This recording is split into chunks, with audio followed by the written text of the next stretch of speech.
Bismillahirrahmanirrahim. Alhamdulillah, kembali kita akan melanjutkan pelajaran kita dengan membaca buku Pengantar Ilmu Waris. Dan insya Allah di kesempatan kali ini kita akan membahas tentang sebab perpindahan harta dari orang tua ke anak.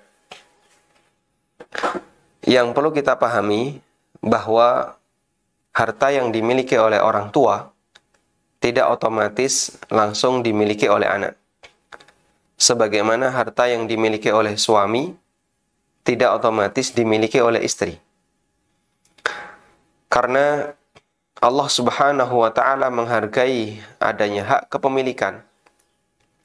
Sehingga masing-masing ketika memiliki harta, maka pada asalnya adalah tidak dimiliki yang lain sekalipun itu adalah keluarganya.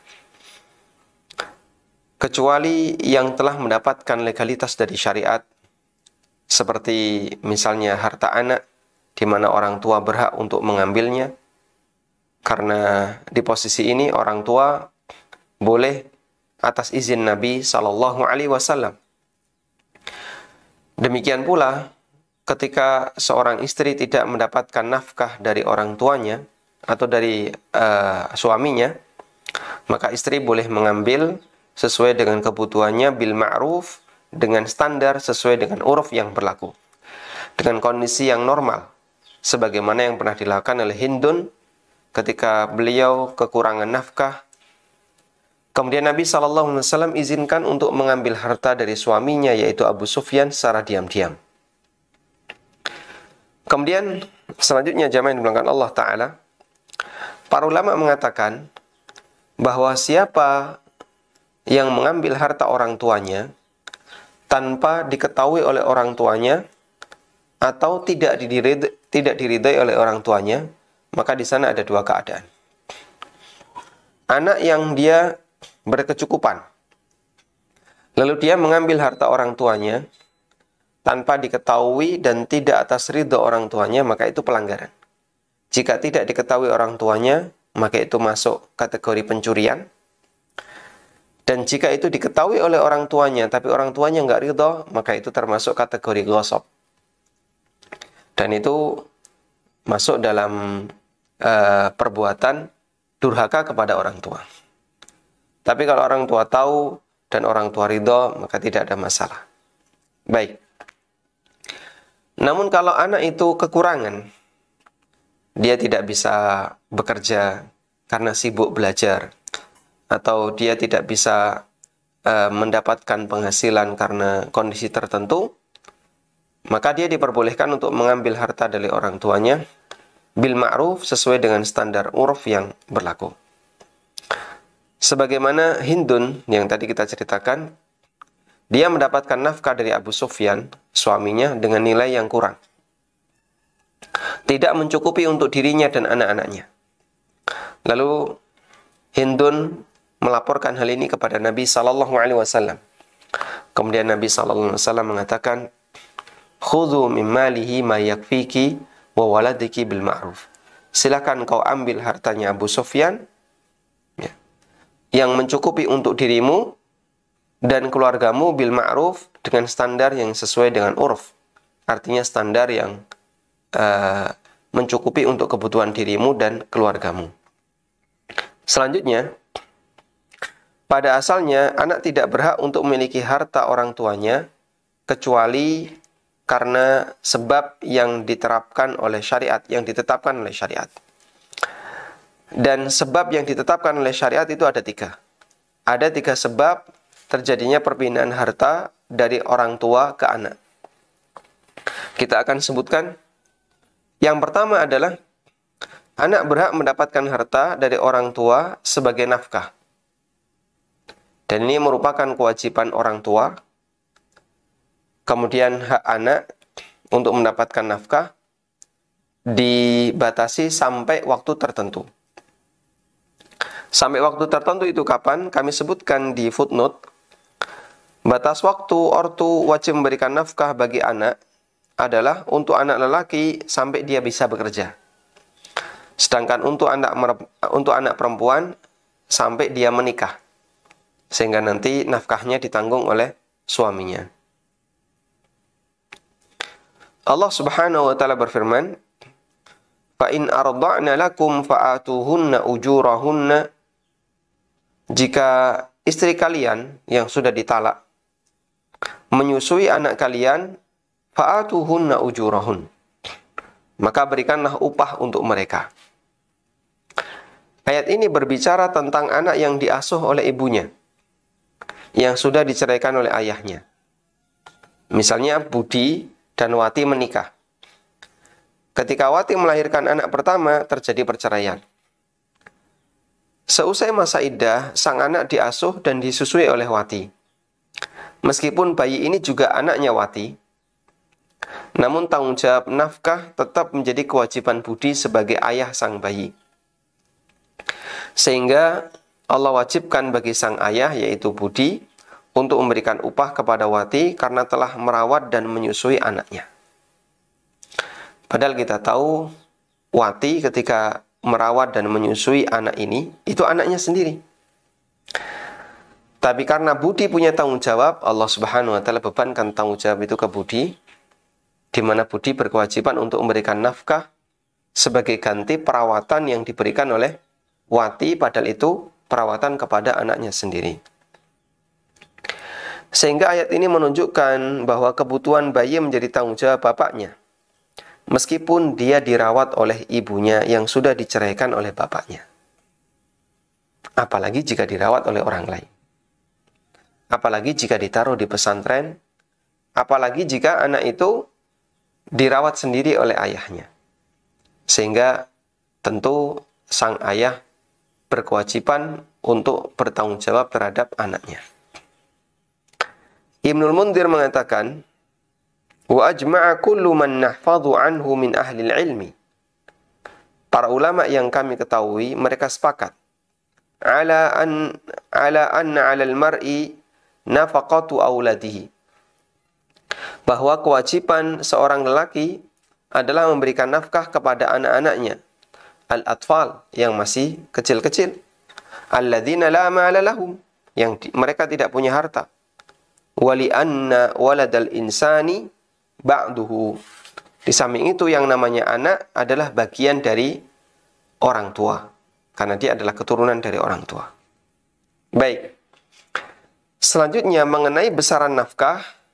Besaran nafkah itu bergantung kepada kebutuhan. Artinya sesuai dengan kebutuhan. Besaran nafkah itu sesuai dengan kebutuhan.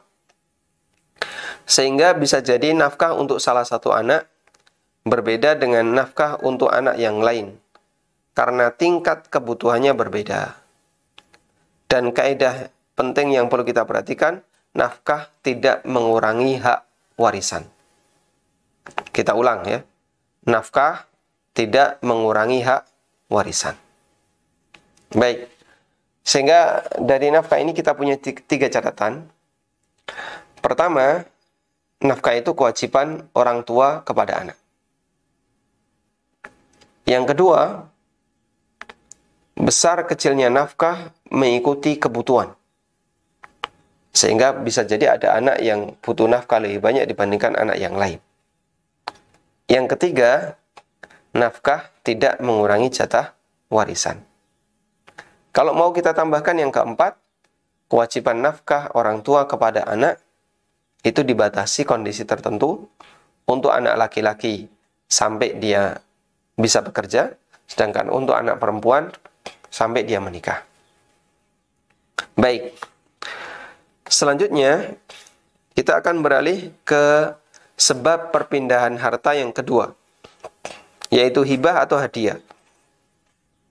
Hibah adalah pemberian di luar kebutuhan, sehingga hibah hukum asalnya tidak wajib. Di antara ketentuan hibah, semua anak harus dikasih dalam jumlah yang sama. Dalilnya adalah hadis berikut. Dari Nu'man bin Bashir radhiyallahu anhuma, bahwa ibunya bintu Rawaha. Bintu Rawaha ini adalah istrinya Bashir, ibunya Nu'man. meminta kepada ayahnya Bashir agar memberi hibah kepada Nu'man. Bashir menunda untuk memenuhi permintaan sampai setahun lamanya. Setelah itu, Bashir berkeinginan untuk memenuhi permintaan sang istri. Namun sang istri mengatakan, saya tidak ridho kecuali setelah kau minta Rasulullah SAW sebagai saksi atas hibah yang kau berikan kepada anakku. Bashir kemudian menggandeng tangan Nu'man yang saat itu masih kecil untuk dibawa menghadap Rasulullah SAW. Di hadapan beliau, Bashir mengatakan, wahai Rasulullah, ibu anak ini yaitu bintu Rawaha sangat ingin agar aku memintamu sebagai saksi atas hibah yang kuberikan kepada anakku. Rasulullah SAW bersabda, wahai Bashir, apakah engkau punya anak selain anak ini? Iya, jawab Bashir. Kemudian Nabi SAW bertanya lagi, apakah semua anakmu kau beri hibah sebagaimana anak ini? Jawab Bashir, tidak.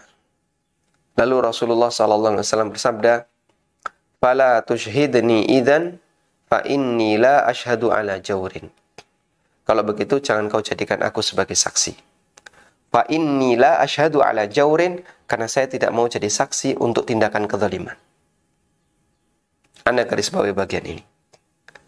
Nabi SAW menyebut orang tua yang memberikan hibah kepada sebagian anak dan tidak diberikan kepada yang lain, sementara yang lain tidak dikasih dengan nilai yang sama, disebut oleh Nabi SAW sebagai tindakan kezaliman.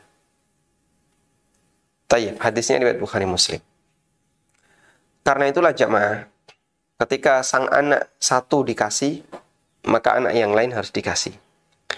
Jika hartanya sudah habis, orang tua cuma punya satu tanah, lalu tanah itu dikasihkan ke salah satu anak, maka tanah itu harus dibagi dan diberikan kepada anak-anaknya yang lain. Orang tua yang memberikan hibah atau hadiah kepada sebagian anak, sementara yang lain tidak diberi, disebut oleh Nabi SAW sebagai tindakan kezaliman. Karena hibah kepada anak harus sama.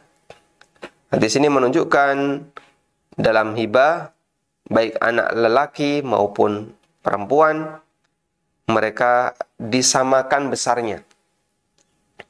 Karena aturan hibah berbeda dengan aturan dalam pembagian warisan. Sehingga kaidah 2:1 itu berlaku untuk warisan, tapi kalau hibah boleh disamaratakan. Termasuk juga hadiah. Apa bedanya antara hibah dan hadiah? Kalau hibah tanpa sebab.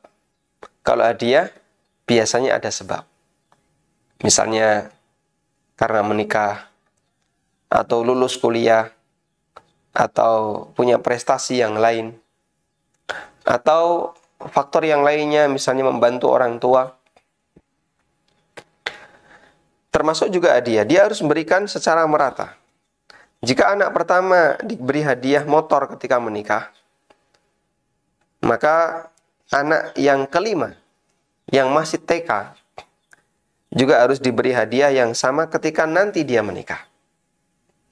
Ya, misalnya ada orang yang punya 5 anak, anak pertama sudah nikah, anak yang kelima, dia baru TK. Ketika anak pertama nikah, dikasih motor. Maka anak terakhir nanti kalau nikah juga harus dikasih hadiah yang sama. Baik, bagaimana jika ortu meninggal sebelum anak terakhir menikah? Jawabannya ada di contoh kasus nomor 2 yang dulu sudah pernah kita bahas ya. Maka anak ini nanti boleh untuk meminta kepada saudaranya harta yang dulu pernah diberikan oleh orang tuanya. Selanjutnya, ketentuan lainnya dari hibah adalah hibah itu lazim, mengikat ketika sudah diserahkan. Jika baru diucapkan dan belum diserahkan, maka tidak mengikat. Artinya bisa dibatalkan. Dari Aisyah radhiyallahu anha, beliau menceritakan bahwa Abu Bakar radhiyallahu anhu pernah menghibahkan untuknya 20 wasak. 20 wasak makanan yang ada di Ghabah, di daerah Aliyah. Wallahu alam jaraknya berapa kilo dari Madinah, yang jelas pokoknya di luar Madinah. Ketika Abu Bakar sakit, mendekati kematiannya, beliau mengatakan kepada Aisyah radhiyallahu anha, "Ya bunayya, inni kuntu nahaltuki jada 'ishrina wasaqan. Falau kunti jadattihi wahtaztihi kana laki." Kata Abu Bakar, "Wahai putriku, dulu aku pernah memberikan kepadamu 20 wasak makanan buah." Dan itu baru diucapkan secara lisan. "Falau kunti jadattihi," andaikan dulu kau menerimanya, kana laki, maka harta itu akan menjadi milikmu. "Wa innama huwa al-yauma," namun untuk hari ini, harta itu adalah malu warithin, harta yang menjadi milik ahli waris, sehingga kakak-kakaknya Aisyah juga berhak untuk mendapatkannya, saudara-saudaranya Aisyah berhak untuk mendapatkannya. "Wa innama huma akhwaki wa ukhtaki faqtasimuhu ala kitabillah." Ya. Mereka adalah para saudara dan saudarimu, karena itu bagikanlah warisan itu sesuai dengan ketetapan Allah. Nah ini bukti yang sangat tegas bahwa hibah baru pindah hak milik jika sudah diserah terimakan. Jika belum diserah terimakan, maka hibah itu belum pindah hak milik. Riwayat ini menjadi dasar bahwa hibah yang belum diserah terimakan akan menjadi gugur jika pemberi hibah meninggal dunia. Termasuk sang ayah. Ayah ngomong dan menyampaikan kepada anaknya, "Nanti tanah ini jadi milik kamu. Saya serahkan ke kamu. Saya kasihkan ke kamu."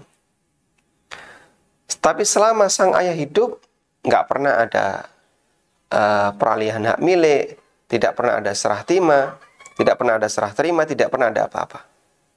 Sampai akhirnya sang ayah meninggal. Maka ucapan yang dulu pernah disampaikan sang ayah tidak berlaku. Sehingga anak tidak boleh merebut. Ini dulu bapak bilang katanya mau jadi milik saya, diserahkan ke saya, atau diberikan ke saya. Dan belum ada serah terima, sertifikat juga belum diserahkan, tidak ada upaya balik nama. Bapak juga masih menggarap sawah itu sampai beliau meninggal dunia. Maka di posisi ini hibah dianggap batal jika sang pemberi hibah secara aklamasi tadi belum menyerahkan objek hibah sampai beliau meninggal dunia. An-Nawawi mengatakan, "Wa amma syartu luzumil hibati fahuwal qabdu." Syarat hibah yang mengikat adalah serah terima. "Fala yahsulul milku fil mauhubi awil hadiyati illa biqabdihima." Maka kepemilikan, perpindahan kepemilikan tidak terjadi dalam objek hibah maupun objek hadiah kecuali setelah diterima. Baik. Dan ini sudah berkali-kali kita sampaikan. Maka hibah jika baru sebatas aklamasi, dia tidak diperhitungkan sampai diserah terimakan.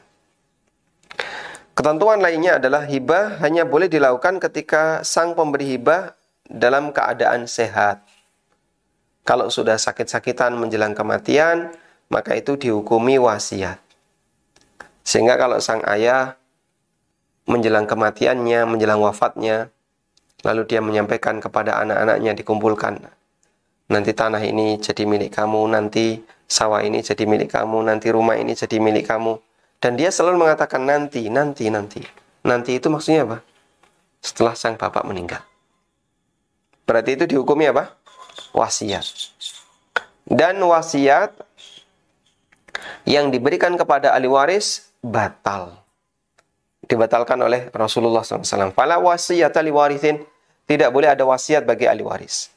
Ibnul Munzir mengatakan, "Ajma'a kullu man ahfadhu anhu min ahlil ilmi."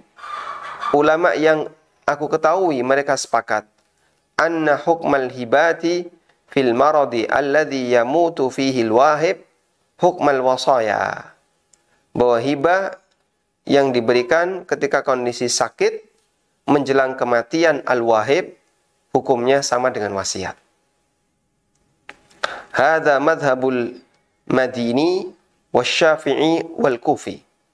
Ini merupakan pendapat Al-Madini, yaitu Ali Al-Madini. Kemudian pendapat Imam Syafi'i dan pendapat ulama Kufah. Wallahu alam.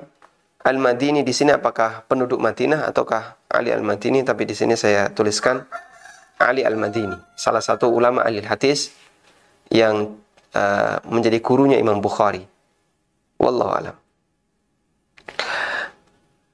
Kemudian sebagian ulama membolehkan hibah diberikan kepada salah satu anak karena pertimbangan tertentu. Misalnya karena tidak mampu atau sebab yang lain. Baik, kita catat bagian ini ya. Sebagian ulama membolehkan hibah diberikan kepada sebagian anak ya, dengan pertimbangan tertentu. Ibnu Qudamah mengatakan, fa in khussa ba'duhum lima'nan yaqtadi takhsisuhu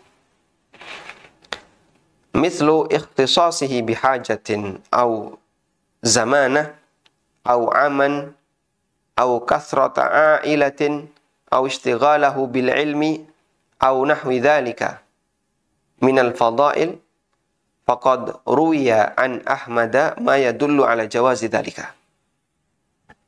Kata Ibnu Qudamah, jika salah satu anak diberi hibah yang lebih banyak lima'nan yaqtadi takhsisuhu, karena sebab tertentu yang mengharuskan dia dikhususkan. Misalnya dia dikhususkan karena sangat membutuhkan, atau karena dia punya penyakit zamanah, penyakit apa yang menaun, namanya kronis ya, karena dia punya penyakit kronis misalnya.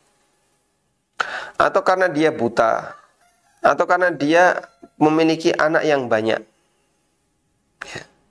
Orang tua punya anak 3 misalnya, anak pertama anaknya banyak ya. Sementara penghasilannya tidak mencukupi untuk kebutuhan anak-anaknya, maka orang tua ini ngasih hibah lebih banyak kepada anak pertama. Atau dia sibuk bekerja, sibuk belajar, atau karena alasan yang lainnya. Kata Ibnu Qudamah, faqad ruwiya an Ahmad, diriwayatkan oleh Imam Ahmad, yang menunjukkan bahwa hibah kepada salah satu anak ini hukumnya boleh. Ya. Ini berdasarkan keterangan dari Ibnu Qudamah. Wallahu ta'ala alam. Baik, sekarang coba kita kasih kesimpulan beberapa hukum yang berlaku bagi hibah. Pertama, hibah itu tidak wajib. Ya. Berbeda dengan nafkah. Kalau nafkah wajib. Yang kedua, hibah itu di luar kebutuhan. Berbeda dengan nafkah. Kalau nafkah sesuai kebutuhan. Yang ketiga, hibah diberikan secara merata untuk semua anak. Beda dengan nafkah apa? Kalau nafkah tidak merata sesuai kebutuhan. Yang keempat, hibah baru mengikat jika sudah diserah terimakan. Kalau belum diserah terimakan, sampai pemberi hibah meninggal, maka hibah dianggap batal. Kemudian berikutnya yang kelima, hibah yang mendekati kematian, dia digolongkan sebagai wasiat. Kemudian yang keenam, boleh memberikan hibah dengan nilai yang lebih kepada anak karena pertimbangan tertentu, misalnya karena dia lebih membutuhkan, atau karena dia sibuk belajar, atau karena dia sakit, dan yang lainnya. Wallahu ta'ala alam. Ini 6 hal yang tadi kita catat dari keterangan yang kita baca. Baik, 6 catatan tentang hibah. Selanjutnya, kita akan beralih ke sebab perpindahan harta dari ortu kepada anak yang ketiga, yaitu warisan. Perpindahan ini terjadi ketika orang tua meninggal dunia. Dan itu terjadi secara otomatis, ijbari. Secara otomatis artinya ijbari. Dalam arti tanpa harus ada akad. Dan itu di luar kendali manusia. Artinya, ketika orang tua mati, begitu meninggal, maka otomatis harta itu nantinya akan jatuh menjadi harta ahli warisnya. Kenapa dia sifatnya otomatis dan di luar kendali manusia? Karena Allah sendiri yang bagi. Sebagaimana yang Allah sebutkan di surat An-Nisa, dari ayat yang dulu pernah kita baca, ya, atau kemarin kita baca, surat An-Nisa ayat 11. Allah Ta'ala berfirman, Yusikumullahu fi auladikum lidzakari mithlu hadzil unthayain. Allah wasiatkan kepada kalian untuk anak laki-laki mereka mendapatkan 2 jatah, 2 bagian dibandingkan anak perempuan. Dalam ayat di atas Allah tegaskan bahwasanya pembagian warisan adalah wasiat dari Allah. Andai ada ortu yang berniat tidak ingin memberikan harta warisan kepada anaknya, ini tidak bisa terjadi. Sebab yang namanya anak adalah ahli waris yang tidak bisa dihalangi kecuali karena perbedaan agama atau karena pembunuhan. Sehingga misalnya ada ortu yang sangat benci anaknya yang bernama si A. Ketika dalam kondisi sakit, sang ortu mengusir si A sambil mengatakan, aku tidak mengakui kau sebagai anakku, pergi dari sini. Ya. Maksud sang ortu adalah agar si A tidak mendapatkan warisan. Namun pernyataan ini tidak sah. Selama ortu dan si A beragama sama, maka si A tetap berhak mendapatkan warisan meskipun sudah tidak diakui sebagai anak. Nah, insya Allah cukup bisa dipahami. Karena dalam hal ini, wallahu ta'ala alam, namanya anak tetap anak, tidak ada istilah mantan anak, baik diakui maupun tidak. Kecuali kalau itu adalah anak zina. Misalnya, aku tidak mengakui kau sebagai anakku, kau anak zina. Nah, kalimat ini bahaya, ya. Dan lelaki berkewajiban untuk menyebutkan bukti. Jika tidak, maka sebenarnya dalam Islam dia boleh untuk dicambuk. Karena kan berarti menuduh istrinya berzina dengan orang lain. Ya. Dan menuduh berzina termasuk di antara dosa besar, ya, kecuali jika dia bisa mendatangkan 4 saksi. Wallahu ta'ala alam. Kemudian dari keterangan di atas, kita bisa simpulkan perbedaan ketiga jenis perpindahan harta seperti tabel berikut. Nah, pertama, coba Anda lihat, nafkah, hibah, warisan. Yang pertama untuk nafkah. Nafkah hukumnya wajib. Wajiban ortu. Sedangkan hibah tidak wajib. Kalau warisan otomatis, di luar kendali manusia. Kau mau wariskan, tidak wariskan, warisan tetap mengikat. Yang kedua, untuk nafkah sesuai kebutuhan. Kalau hibah di luar kebutuhan. Kalau warisan tidak ada kaitannya dengan kebutuhan. Bisa jadi ada anak yang miskin, dia dapat warisan lebih sedikit dibandingkan anak yang lebih kaya. Misalnya, suami istri punya 2 anak, laki dan perempuan. Yang laki, anak pertama, yang laki-laki kaya. Anak kedua yang perempuan membutuhkan. Ketika orang tua meninggal, berapa jatah warisan anak perempuan? Setengahnya kakaknya. Setengahnya kakaknya. Duh, dia kan lebih membutuhkan, kenapa dia dikasih sedikit? Ya Allah Subhanahu wa ta'ala yang bagi, bukan manusia. Sehingga tidak ada hubungannya dengan kebutuhan. Yang ketiga, nilai nafkah boleh beda antara satu anak dengan anak yang lain menyesuaikan kebutuhan. Sedangkan kalau hibah, besaran hibah harus sama semua anak, baik laki maupun perempuan, kecuali jika ada alasan khusus yang tadi disebutkan oleh Ibnu Qudamah. Selanjutnya untuk warisan, nilainya Allah tetapkan sehingga di luar kendali manusia. Manusia tidak berhak untuk mengubah.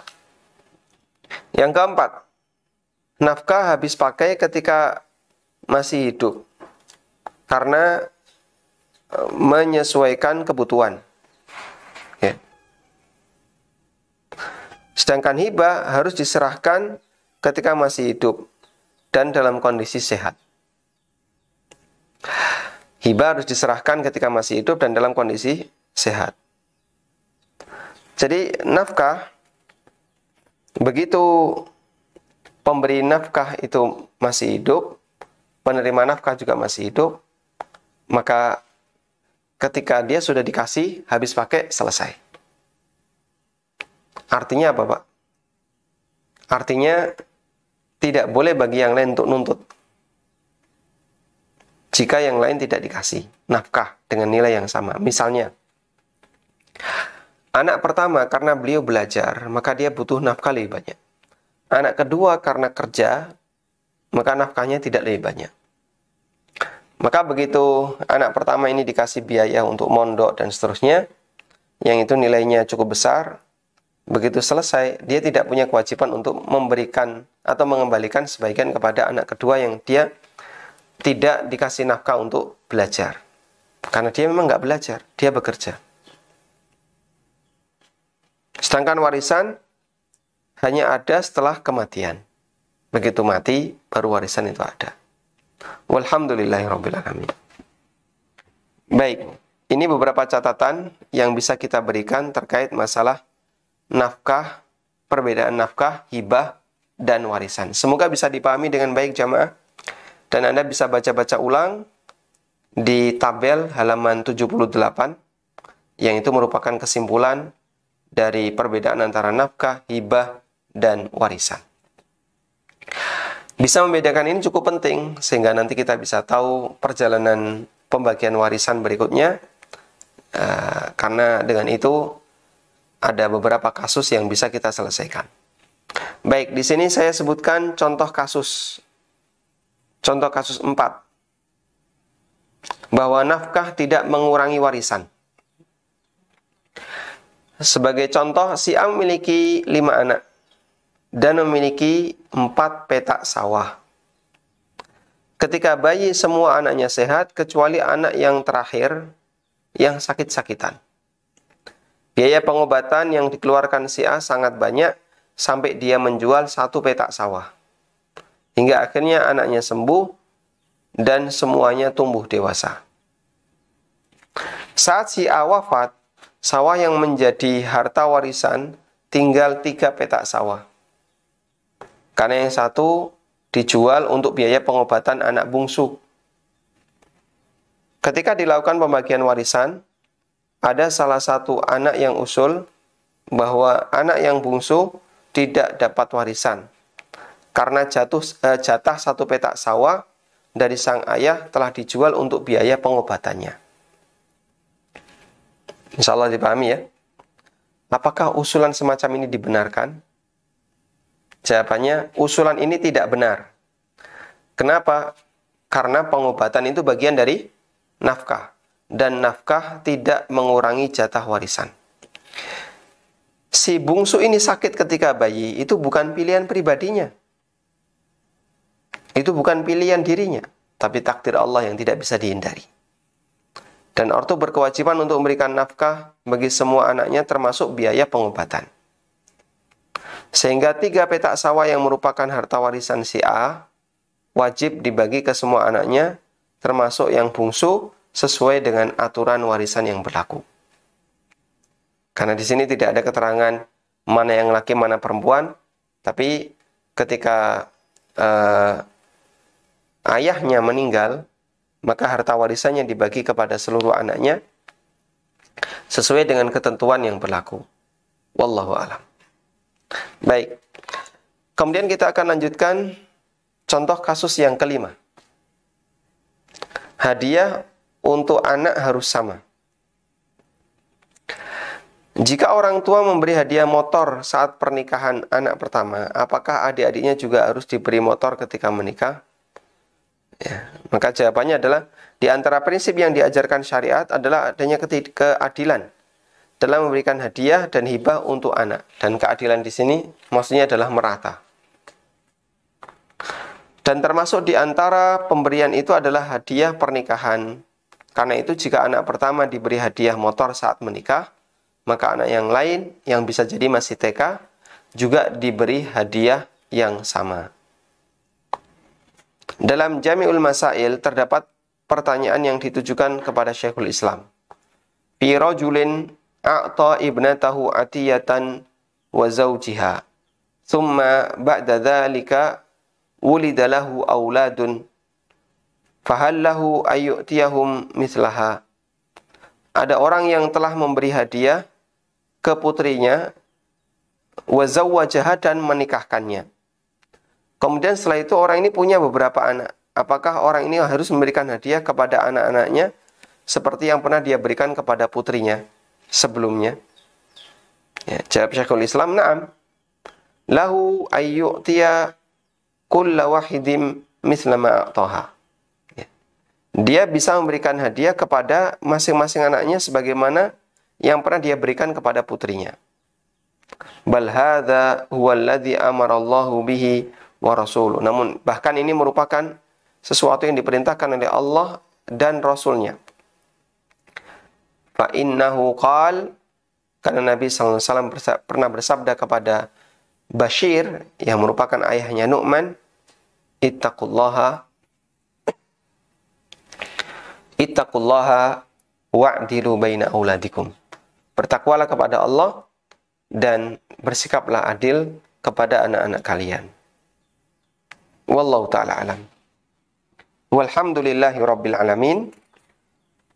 Kita telah menyelesaikan beberapa catatan terkait perpindahan harta dari orang tua ke anak. Tadi kita sebutkan ada 3. Pertama nafkah, yang kedua hibah atau hadiah, yang ketiga warisan. Baik. Dan aturan masing-masing berbeda antara satu dengan yang lain. Dan sekali lagi kami minta tolong Anda hafalkan baik-baik, karena nantinya kita akan melihat lebih jauh tentang masalah pembagian warisan. Kadang ada sangkut pautnya dengan masalah hibah, dengan masalah hadiah, termasuk juga dengan masalah nafkah. Wallahu ta'ala a'lam. Baik. Kemudian saya ingin menambahkan sedikit pertanyaan yang pernah disampaikan oleh pemirsa berkaitan dengan orang yang meninggal dunia sementara dia tidak punya ahli waris sama sekali. Ada pertanyaan yang disampaikan di web Syabakah Islamiyah bahwa ada orang yang bekerja di bank. Si A bekerja di bank. Ya. Nah, di antara nasabah bank itu meninggal pada saat kejadian kecelakaan pesawat. Dia meninggal dan semua keluarga inti, ya, anak-anaknya, termasuk juga istrinya, semuanya meninggal. Lalu kita cari siapa kerabatnya, namun kita tidak bisa menemukannya. Ya. Dan dia punya tabungan, orang yang meninggal ini punya tabungan di bank yang menjadi tempat kerjanya si A, senilai sekian, ya cukup banyak ya. Terus sudah berlangsung selama 10 tahun. Nggak ada satupun orang yang tanya. Ya. Sudah berlangsung selama 10 tahun. Terus si A ini tanya, ya, boleh nggak saya mengambil harta itu karena dia sudah tidak punya kerabat. Nah. Kemudian dijawab oleh fatwa Syabakah Islamiyah, fa inna ma laman la waritha lahu yarji ila daulati liyusrifa 'ala al-fuqara'i wal masakin wa yasta'milu fi masalihil muslimin. Orang yang meninggal dan tidak punya ahli waris, maka hartanya dikembalikan ke daulah, hartanya dikembalikan ke negara. Liyusrifa 'ala al-fuqara'i wal masakin, agar nanti bisa disalurkan kepada fakir miskin atau digunakan untuk kemaslahatan kaum muslimin. Wallahu a'lam. Tayyib. Dan di sini disebutkan keterangan dari Syekhul Islam. Ya, beliau mengatakan, fa idza kana biyadil insani ghasubun, fa idza kana biyadil insani ghasubun au warun au wada'i auruhun qad ya'isa min ma'rifati ashabiha fa innahu yatasaddaqu biha anhum aw yusrifuha fi masalihil muslimin. Jika ada orang yang membawa harta hasil ghasab, hasil merampas, atau titipan, atau yang lainnya, termasuk juga harta rahan, harta yang dipakai untuk gadai. Faqad ya'isa min ma'rifati ashabihi, dan dia sudah putus asa untuk bisa mengenal siapa pemiliknya, fa innahu yatasaddaqu biha anhum. Maka dia boleh sedekah atas nama mereka. Atau digunakan untuk kemaslahatan kaum muslimin, sehingga diserahkan ke Baitul Mal, lalu nanti Baitul Mal yang akan mengelola untuk perbaikan jalan atau yang lainnya. Wallahu ta'ala alam. Baik. Karena itu, bagi orang yang meninggal dunia sementara dia tidak punya ahli waris sama sekali, karena dulu adalah anak hasil nemu, sehingga tidak diketahui nasabnya, dan dia tidak punya anak. Ya. Tapi misalnya, atau dia nggak punya keluarga sama sekali, belum menikah misalnya. Maka nanti hartanya, jika dia mati, diserahkan ke Baitul Mal. Baik. Sekarang kalau ada istri, tapi tidak punya anak, nanti jadinya gimana sisa hartanya? Di buku saya sebutkan pembahasan tentang masalah rod. Rod itu memberikan sisa warisan kepada ahli waris. Ya. Memberikan sisa kepada ahli waris. Di buku saya sebutkan di halaman 224.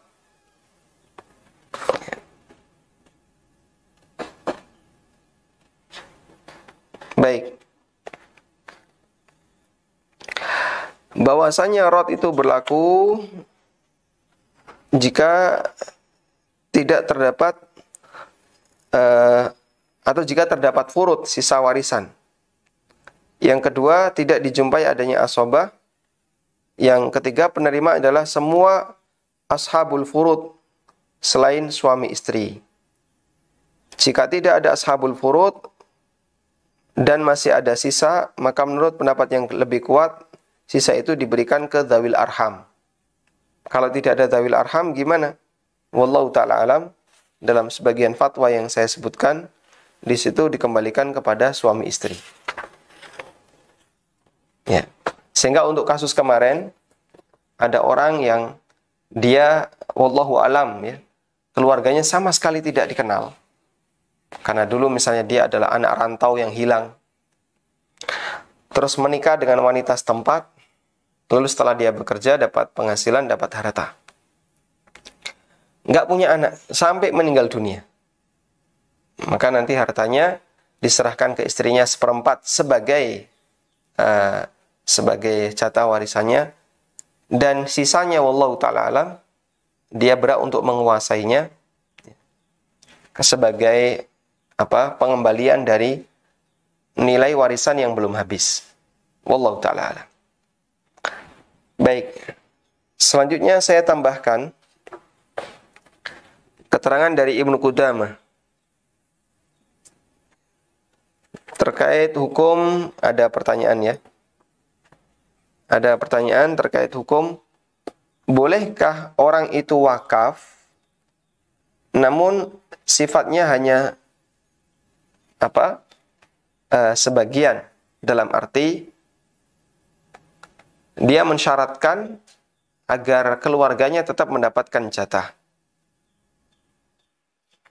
Disebutkan oleh Ibnu Qudamah dalam Al-Mughni jilid yang ke-9 kalau dalam buku saya. Beliau menyatakan mas'alatun, ya, kasus ayyashtaritu ayyakula minhu fayakuna lahu miqdaru ma yashtaritu. Wakif, pemberi wakaf, mensyaratkan dia harus mendapatkan sebagian dari nilai wakaf. Fayakuna lahu miqdaru ma yashtaritu, maka dia berhak untuk mendapatkan sesuai dengan nilai yang dia tentukan, yang dia persyaratkan.